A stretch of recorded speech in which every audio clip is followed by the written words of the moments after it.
હમણાં રાત્રે 12 વાગશે એટલે બધા રસ્તા સુમસાન થઈ જશે, એટલે રોડ ઉપર બધા કૂતરાઓ દોડી આવશે, બસશે, કારણ કે એકબીજાની ટેરિટરીમાં થોડાક ઘૂસશે ને એટલે બધા બસશે ને ટોળું ભેગું કરશે, અને અડધો રોટલો અડધી રોટલી કોકને ક્યાંકથી મળી જશે ને એટલે ખેંચતાણ કરશે.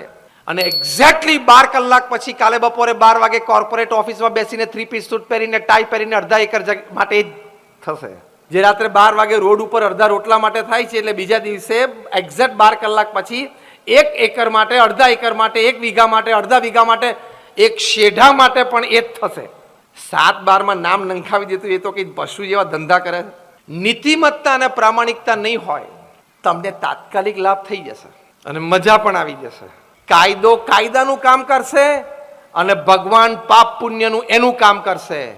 કર્મનો સિદ્ધાંત તો લાગુ પડે જ છે. આજે નહીં તો કાલે, કાલે નહીં તો પરમ દિવસે, પરમ દિવસે નહીં તો 5 વર્ષે, 5 વર્ષે નહીં તો 10 વર્ષે. ખોટું કર્યું છે બહાર આવ્યા વગર રહેશે નહીં.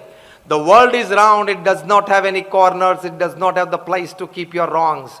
પૃથ્વી ગોળ છે એટલે એની પાસે કોઈ ખૂણો નથી, અને ખૂણો નથી એટલે આપણે કરેલું ખોટું કામ સંઘરવાની એની પાસે કોઈ જગ્યા નથી.